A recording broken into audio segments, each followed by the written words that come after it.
নমস্কার। যুক্তি তর্ক সঙ্গে অর্কে আপনাদের স্বাগত। আপনাদের সঙ্গে আমি অর্কপ্রভু সরকার। 14ই সেপ্টেম্বর রাত 9টা নাগাদ 7 ঘন্টা জেরা করার পর টালা থানার ওসি অভিজিৎ মণ্ডলকে গ্রেপ্তার করল সিবিআই। অভিজিৎ মণ্ডলের বিরুদ্ধে সিবিআই এর বক্তব্য, তিনি তথ্য প্রমাণ লোপাটের কাজে সহায়তা করেছিলেন। তার বিরুদ্ধে অনেকগুলো অভিযোগ করেছে সিবিআই আদালতে, যেমন খবর পাওয়ার 1 ঘন্টা পরে অভিজিৎ মণ্ডল ঘটনাস্থলে এসেছিলেন। 2, ঘটনাস্থলকে ভালোভাবে ঘেরা হয়নি। 3, ঘটনাস্থলের ভিডিওগ্রাফি করা হয়নি। 4, যখন তরুণী চিকিৎসকের মৃত্যু হয়েছে তখন বলা হয়েছে তিনি অচৈতন্য। 5, রাত 11:30টায় এফআইআর করা হয়েছে। 6, সন্দীপ ঘোষের সঙ্গে অভিজিৎ বাবুর ঘটনা ঘটার সময় থেকে অনেকবার টেলিফোনে কথা হয়েছে এবং তথ্য প্রমাণ লোপাটের কাজে তিনি সহায়তা করেছেন। তাহলে বৃহৎ চক্রান্তের একজন কুশীলব হিসাবে অভিজিৎ মণ্ডলকে আপাতত চিহ্নিত করেছে সিবিআই। সরকারি কর্মী হিসাবে তিনি তথ্য প্রমাণ লোপাটের কাজে সহায়তা করেছেন, তার কর্তব্যে অবহেলা করেছেন।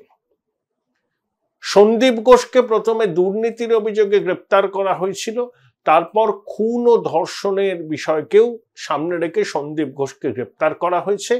তাদেরকে হয়তো মুখোমুখি বসিয়ে জেরা করা হবে। এই ঘটনা খবর সামনে আসে 14ই সেপ্টেম্বর রাত 9টায়।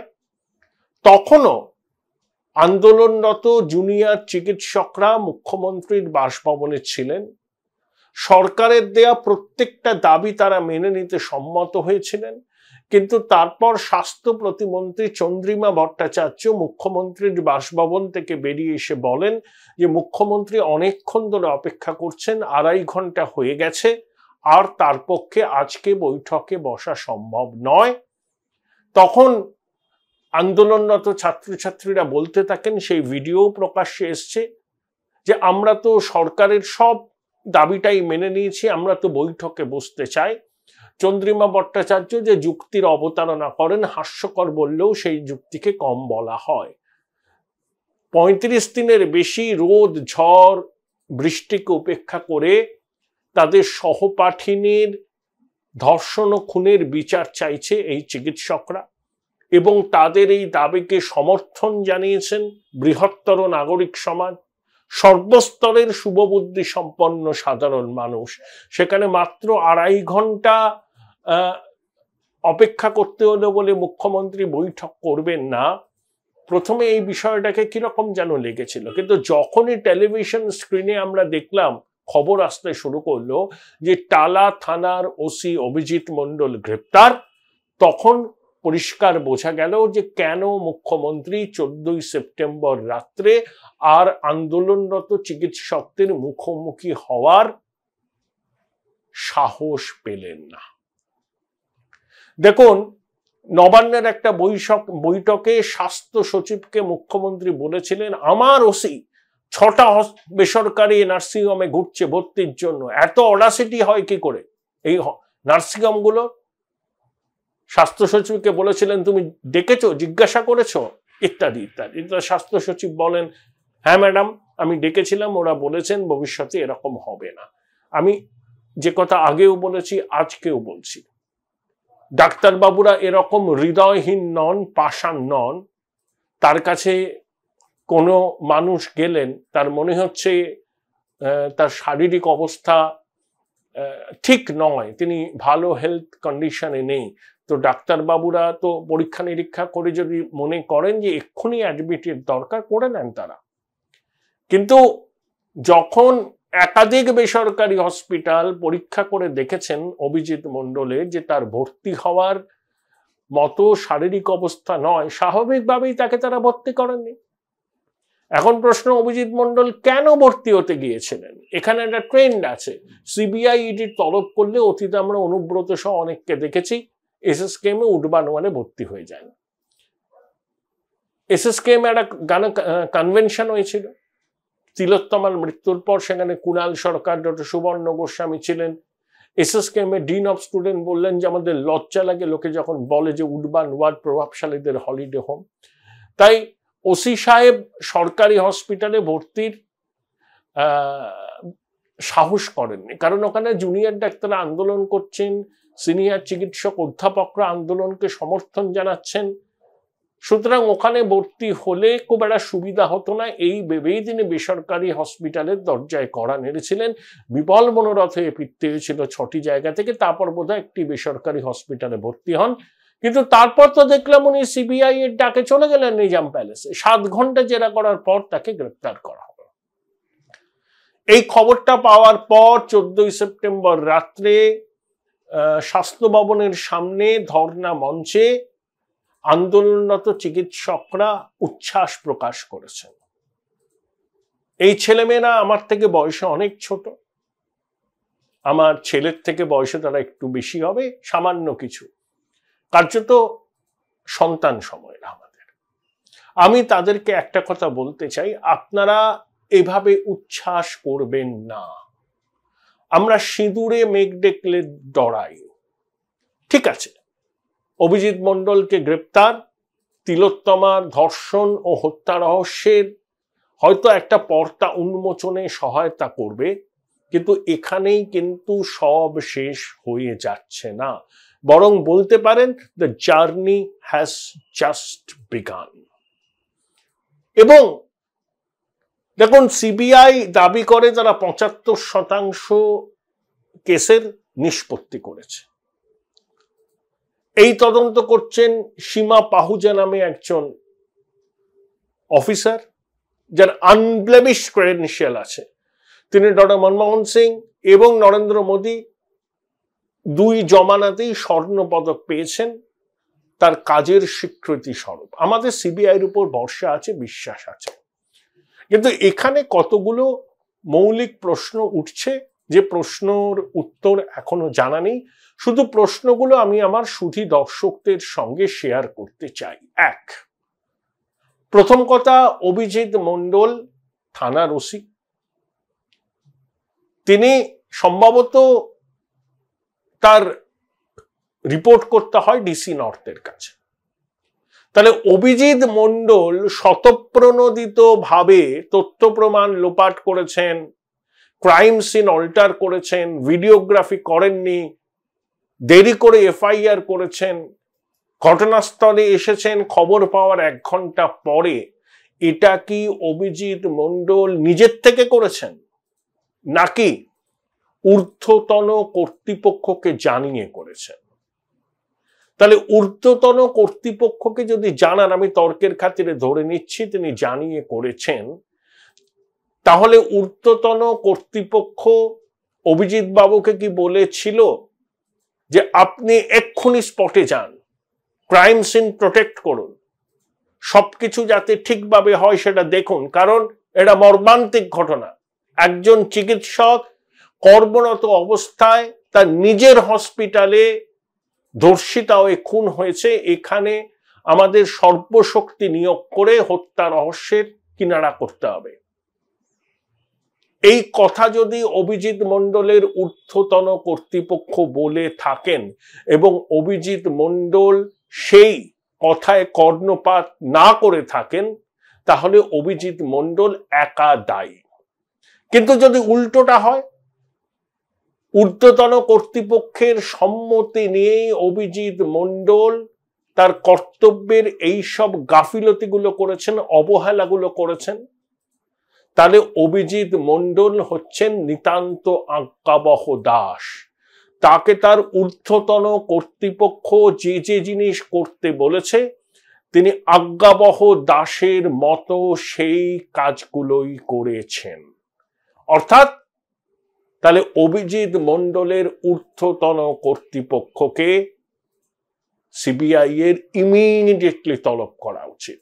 কোনো নান্য পন্থা, এছাড়া কিন্তু কোনো পথ নেই। অভিজিৎ মন্ডল সন্দীপ ঘোষকে মুখোমুখি বসিয়ে জেরা করার কথা শোনা যাচ্ছে, ঠিক আছে, তাতে অনেক ক্লু বেরোতে পারে, বৃহত্তর ষড়যন্ত্রের আর কে কে কুশীলব ছিলেন সেগুলো আমরা জানতে পারি। কিন্তু অভিজিৎ মন্ডলের ঊর্ধ্বতন কর্তৃপক্ষ তাদের কেউ কিন্তু তলব করে সিবিআই এর জিজ্ঞাসাবাদ করা উচিত। খবরে প্রকাশ 2-3 জন পদস্থ কর্তাকে সিবিআই নাকি ইতিমধ্যে জিজ্ঞাসাবাদ করেছে। মনে আছে 14ই অগাস্ট মধ্যরাতে বিনীত গোয়েল ওখানে গিয়ে কি বলেছেন, যে তথ্য প্রমাণ লোপাটের কোনো অভিযোগই ওঠে না। তার টিম সমস্ত রিসোর্স অ্যাপ্লাই করে দক্ষতাকে সর্বোচ্চ স্তরে নিয়ে গিয়ে ঘটনার তদন্ত করছে। তিনি সংবাদ মাধ্যমের ঘাড়ে দোষ চাপিয়ে আই এম অ্যাংরি বলেছিলেন যে সংবাদ মাধ্যম ইচ্ছাকৃতভাবে অপপ্রচার করে কলকাতা পুলিশের বদনাম করছে। অর্থাৎ যত দোষ নন্দ ঘোষ, সংবাদ মাধ্যমকে কাঠগড়ায় তুলে দিলেন কমিশনার। কিন্তু তার অধস্তন কলকাতার একটি থানার ওসিকে সিবিআই গ্রেপ্তার করেছে ক্রাইম সিনের অদল বদল, তথ্য প্রমাণ লোপাট এবং একই সঙ্গে সরকারি কর্মচারী হিসাবে কর্তব্যে অবহেলার জন্য। কোন জবাব আছে বিনীত গোয়েলের? মাননীয় মুখ্যমন্ত্রী, আপনি দয়া করে বিষয়টাকে কি পরিষ্কার করে বলবেন যে কোন সাহসে অভিজিৎ মন্ডল এই রকম ভাবে তথ্য প্রমাণ লোপাটের কাজে সহায়তা করেছিল, যেটা সিবিআই আদালতে বলছে? কলকাতা পুলিশের গায়ে কলঙ্ক লাগিয়ে দিলেন এই অভিজিৎ মন্ডল। তাহলে আমরা শুধু অভিজিৎ মন্ডলকে কাঠগড়ায় তুললেই কি আমাদের অশান্ত হৃদয় শান্তি পাবে, ক্ষতে প্রলেপ লাগবে? আপনাদের কি মনে হয় একা কোনো থানার ওসির পক্ষে এত বড় সিদ্ধান্ত নেওয়া সম্ভব? পুলিশ একটা শৃঙ্খলাবদ্ধ ফোর্স, তারা হায়ারার্কি মেনে চলে। একজন থানার ওসির ইমিডিয়েট বস থাকে, ইমিডিয়েট বসের পারমিশন ছাড়া একজন থানার ওসির পক্ষে কোনো সিদ্ধান্ত নেওয়া সম্ভব নয় যখন এই ধরনের ধর্ষণ ও খুনের ঘটনা ঘটে, তাও একটা সরকারি মেডিকেল কলেজ ও হসপিটালে চিকিৎসারত অবস্থায়। তাহলে সিবিআই কে অভিজিৎ মন্ডলকে জিজ্ঞাসাবাদ করে তারা যদি জানতে পারে যে তিনি নিছকই ভক্ত রামপ্রসাদ, তিনি ইচ্ছাময়ী তারার সিদ্ধান্তকে একেবারে আজ্ঞাবহ দাসের মতো পালন করেছেন। Join Indian Institute of Hotel Management now. Right choice, right decision. তাহলে যাদের ইচ্ছায় তিনি কাজগুলো করেছেন তাদের পরিচয় তো জনসমক্ষে আসা ভীষণ প্রয়োজন, কারণ এটা আমাদের সবার আন্দোলন। তিলোত্তমার ধর্ষণ ও খুনের বিচার আমরা চাই, এবং সিবিআই যেটা দাবি করেছে গভীর ষড়যন্ত্র আছে এর পিছনে, সেই গভীর ষড়যন্ত্রের কুশীলব কারা তাদেরকে বার করতে হবে সিবিআই কে। কিন্তু এখন সিবিআই কতটা এগোবে? অতীতে আমরা অনেকবার দেখেছি, অনেক ঢক্কানিনাদ করে সিবিআই, কিন্তু শেষ পর্যন্ত ওই রাজনৈতিক সবুজ সংকেতের অভাবে প্রভাবশালী, সর্বোচ্চ প্রভাবশালীকে তারা আর তলব করে না, বা তলব করলেও তারপর আর বিষয়টা নিয়ে খুব একটা এগোয় না। যেমন আমাদের রাজ্যের পুলিশের মাননীয় ডিজি রাজীব কুমার, তিনি কিন্তু অ্যাডিশনাল রেসপন্সিবিলিটি হিসাবে ডিজির দায়িত্বে। সুপ্রিম কোর্টের স্পষ্ট নির্দেশিকা আছে যে ডিজি এমন একজন হবেন যার 2 বছরের চাকরির মেয়াদ, কোনো অ্যাডিশনাল বা ইন্টারিম ডিজি হয় না। ইউপিএসসি একটা তালিকা পাঠাবে, অনেকগুলো নাম থেকে তারা 3 জনের তালিকা পাঠাবে, সেই তালিকা থেকে রাজ্য সরকার একজনকে ডিজি হিসাবে বেছে নেবে। এক্ষেত্রে কি সেটা হয়েছে? কিন্তু ওই আইনের ফাঁক গলে প্রিন্সিপাল সেক্রেটারি তথ্য প্রযুক্তি মন্ত্রক রাজীব কুমার, সঙ্গে অ্যাডিশনাল রেসপন্সিবিলিটি হচ্ছে রাজ্য পুলিশের মহানির্দেশক। তাহলে clear violation of supreme court verdict. যারা বারে বারে বলছেন না যে জুনিয়র ডাক্তাররা সুপ্রিম কোর্টের নির্দেশ মেনে কাজে যোগ দেননি, তাদেরকে এটুকু মনে করিয়ে দিতে চাই, কাঁচের ঘরে বসে কেন ঢিলটা ছুটছেন বারবার। সুপ্রিম কোর্টে একটা মামলা আছে, রাজীব কুমার করেছেন, তিনি সেখান থেকে সুরাহা পেয়েছেন, কিন্তু সেটাকে চ্যালেঞ্জ জানিয়ে সিবিআই সর্বোচ্চ আদালতের দ্বারস্থ হয়েছে বলে আমার কাছে অন্তত খবর নেই। সারদা মামলার কি হলো? সিবিআই তদন্তের নির্দেশ 10 বছর ধরে হয়েছে। লজিক্যাল কনক্লুশনে গেছে সিবিআই, পারেনি। চিটফান্ডের মালিক কিছু এজেন্ট, তাদেরকে গ্রেপ্তার করা হয়েছিল, কয়েকজন মাঝারি মাপের রাজনৈতিক নেতাকে গ্রেপ্তার করা হয়েছিল, কিন্তু সেই মাঝারি মাপের নেতারা যখন বলেন যে চিটফান্ড কাণ্ডে সব থেকে লাভবান হয়েছে প্রভাবশালীরা বা সর্বোচ্চ প্রভাবশালীরা, তখন কিন্তু সিবিআই সেই সর্বোচ্চ প্রভাবশালীর দরজায় কড়া নাড়ার সৎ সাহসটুকু দেখাতে পারে না, এবং সেখান থেকেই সেটিং তত্ত্বের উদ্ভব। আমি বলছি না যে সারদার সঙ্গে এই বিষয়টার যোগ আছে, আমি বলছি না। আর্থিক দুর্নীতির মামলায় দীর্ঘসূত্রিতা হয়, সেখানে প্রমাণ লোপাট হয়ে যায়, আর সারদা মামলার অনেকদিন পরে সিবিআই কিন্তু তদন্তভার হাতে নিয়েছিল, ঠিক যেমন এখানেও 100 ঘন্টা পরে তারা তদন্তভার হাতে নেয়। আবার সিবিআই দিল্লি পুলিশের সঙ্গে নির্ভয়া কাণ্ডের তদন্ত করে দোষীদের চিহ্নিত করে দেশের আইন অনুযায়ী শাস্তির বিধান সুনিশ্চিত করেছে। এখন প্রশ্ন হচ্ছে, তিলোত্তমার ধর্ষণ ও খুনের বিষয়টা সারদার মতো ধামাচাপা পড়বে না তো? আমরা ভুক্তভোগী, আমরা সিঁদুরে মেঘ ডেকলে ডরাই, তাই এত উচ্ছ্বাসের কোনো কারণ নেই। সুপ্রিম কোর্টের মনিটরিং এ সিবিআই তদন্ত করছে, আবার স্ট্যাটাস রিপোর্ট দেবে, তদন্তের গতি প্রকৃতি নিয়ে সুপ্রিম কোর্ট অসন্তোষ প্রকাশ করেনি ঠিক, বরঞ্চ কেন চালান ছাড়া ময়না তদন্ত হলো কপিল সিব্বালকে তারা এই প্রশ্ন করেছে, কপিল সিব্বাল উত্তর দিতে পারেননি। আবার স্ট্যাটাস রিপোর্ট দেবে পরবর্তী শুনানিতে সিবিআই। কিন্তু একটা জিনিস দেখুন, সারদা মামলাতে এজেন্ট, আমানতকারী, বহু মানুষ মারা গেছেন, আত্মহত্যা করেছেন। তাহলে 10 বছর হয়ে যাওয়ার পর সেই তদন্তের কি হলো? চিটফান্ডের কর্তারা জেলে আছেন, এজেন্টরা জেলে আছেন, সর্বোচ্চ প্রভাবশালী বলেছিলেন যা গেছে তা যাই যাক। তাহলে প্রকৃত বেনিফিশিয়ারি কারা সেটা তো ধরতে হবে। বলতে বাধ্য হচ্ছি, সিবিআই সেখানে নিদারুণ ভাবে ব্যর্থ। সেই ব্যর্থতার মুকুটে কি আরো একটা পালক লাগবে তিলোত্তমার ধর্ষণ ও খুনের তদন্তে? সিদ্ধান্ত নিতে হবে সিবিআইকে। তারা যদি নির্ভীকভাবে তদন্ত করে,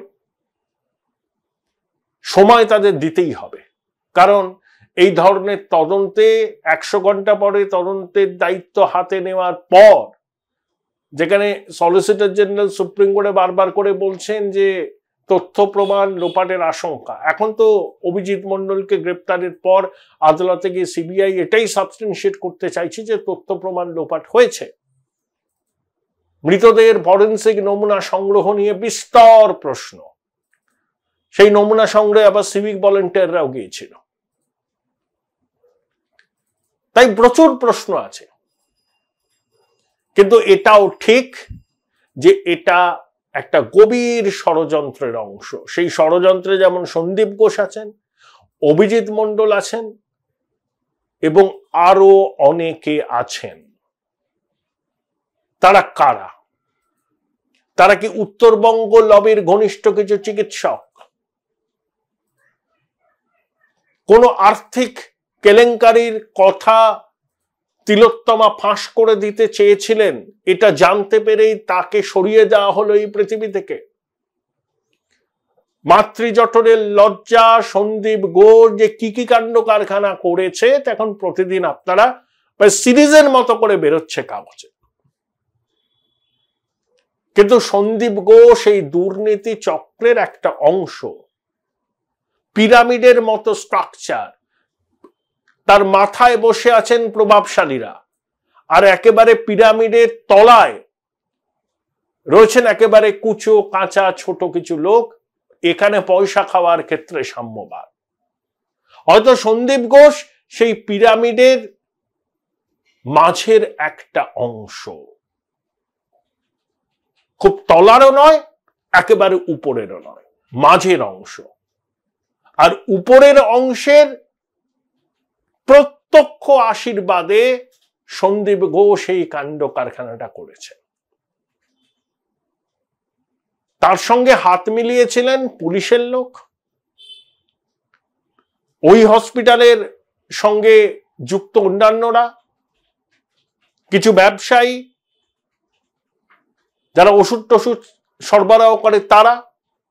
অভিজিৎ মণ্ডল সন্দীপ ঘোষের সঙ্গে ঘটনার পরে কতবার কথা বলেছিলেন, কল ডিটেলস রেকর্ডে সিবিআই সেটা পেয়ে গেছে। এখন সন্দীপ ঘোষকে পেয়েই, এই অভিজিৎ মণ্ডলকে গ্রেপ্তার করেই যদি আন্দোলনকারীরা মনে করেন যে তদন্তের কিনারা হয়ে গেছে, তারা ভুল ভাবছেন। হয়তো যে রহস্য আছে সেই রহস্যের জট কাটাতে এই গ্রেপ্তারি একটা অনুঘটকের ভূমিকা পালন করবে, তার বেশি কিছু নয়। সন্দীপ ঘোষের মাথার উপর কে ছিল? যাদের আশীর্বাদের হাত মাথায় নিয়ে সন্দীপ ঘোষের এই চৌর্যবৃত্তির সাম্রাজ্য, সেই নামগুলো তো বঙ্গবাসী জানতে চায়। শুধু তো আন্দাজে হবে না, সিবিআই কে তথ্য প্রমাণ দিতে হবে সুপ্রিম কোর্টে, তারা সেগুলো জোগাড় করুক। পশ্চিমবঙ্গের মানুষের নজর আছে সিবিআই তদন্তের প্রতি, আদালতের মতো নজরদারি করছে। কিন্তু পশ্চিমবঙ্গের মানুষের নজরদারি যদি সিবিআই তদন্তের উপর থেকে চলে যায়, তাহলে এই তদন্তের সলিল সমাধি হবে। লিখে নিন আমার কথা। যদি পশ্চিমবঙ্গের মানুষ অতন্দ্র প্রহরীর মতো তদন্তের গতি প্রকৃতির পুঙ্খানুপুঙ্খ বিষয় নজর রাখেন, তাদের প্রতিবাদ আন্দোলন যেন ফিকে না হয়ে যায়।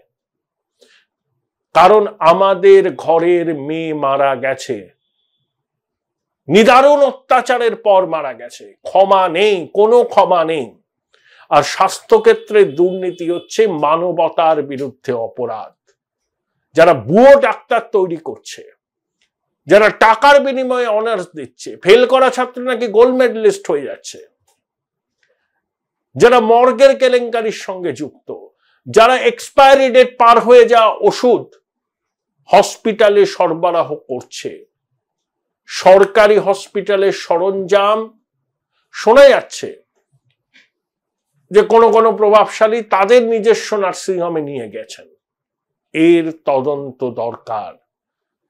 একেবারে গোড়া থেকে যদি আপনি নির্মূল করতে না পারেন, তাহলে আগামী দিনে আবার এই ধরনের ঘটনা যে ঘটবে না তার কোনো গ্যারান্টি নেই। আমাদের সন্তান সন্ততিদের জীবনও অসুরক্ষিত হবে। গুরুত্বপূর্ণ ক্লু নিশ্চয়ই পেয়েছে সিবিআই অভিজিৎ মণ্ডলের কাছ থেকে। কেন তিনি তথ্য প্রমাণ লোপাট করেছেন? নিজেই করেছেন, তা নিজে করলে তার কি ইন্টারেস্ট?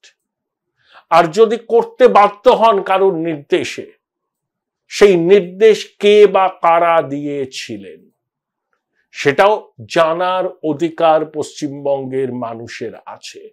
তাই পথ চলা এখনো অনেকটা পথ হাঁটতে হবে, তাহলে হয়তো আমরা সুড়ঙ্গের শেষে আলোটা দেখতে পাবো। সিবিআই তদন্ত নিয়ে সুপ্রিম কোর্ট অসন্তোষ প্রকাশ করেনি ঠিক, তারা কোনো ডাইরেক্টিভসও দেয়নি, এটাও ঠিক। সিবিআই আবার স্ট্যাটাস রিপোর্ট দেবে, কিন্তু এইটুকু বলতে পারি যে অভিজিৎ মণ্ডলের গ্রেপ্তারি শুধু এইটুকুই প্রমাণ করে যে journey has just began. Miles to go. না হলে তিলোত্তমার ধর্ষণ ও হত্যা রহস্যের কোনো কিনারা হবে না।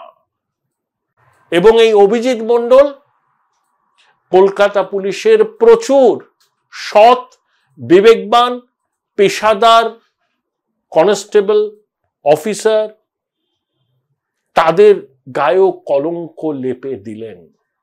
তাদের বাড়িতেও ছেলেমেয়েরা আছেন না, তারা হয়তো প্রকাশ্যে আমাদের মতো করে প্রতিবাদে সামিল হতে পারেন না, কিন্তু ভিতরে ভিতরে তারাও হয়তো এই আন্দোলনকারীদের সঙ্গে সহমর্মিতা পোষণ করেন। তারাও নাগরিক সমাজের অংশ, এটা ভাবতে হবে। তাই সর্বস্তর থেকে অপরাধীদের চিহ্নিত করার দাবি যেন প্রতিদিনই উচ্চগ্রামে ওঠে। 16ই সেপ্টেম্বর আনন্দবাজার পত্রিকাটা খবর পেলাম যে ওই যে কার্নিভাল হয় দুর্গাপুজো, তার নাকি টেন্ডারের প্রক্রিয়া শুরু হয়েছে। ভালো, সরকার কার্নিভাল করতেই পারে, মানুষ তাদের যোগ দেবে কিনা সেটা মানুষের বিষয়। দুর্গাপুজোর সঙ্গে তো অর্থনীতি জড়িয়ে আছে, এটা তো কেউ অস্বীকার করছে না, কিন্তু উৎসবে সামিল হওয়ার না একটা মানসিকতা থাকে। সেই মানসিকতা যদি বঙ্গবাসীর থাকে তো তারা উৎসবের আনন্দে গা ভাসাবেন। আর তারা যদি মনে করেন যে এবার শুধু শাস্ত্রমতে পুজোটাই করব, উৎসব তোলা থাক পরে হবে, সেটাও তাদের চয়েস। কিন্তু হ্যাঁ, সনাতনী হিন্দু হিসাবে শাস্ত্র মতে দুর্গাপুজো আমরা করব এবং জগজ্জননীর কাছে একটাই প্রার্থনা করব করো জোরে, এই চৌর্যবৃত্তির সাম্রাজ্য থেকে 11 কোটি বঙ্গবাসীর কবে মুক্তি হবে সেটা তুমি বলে দাও মা।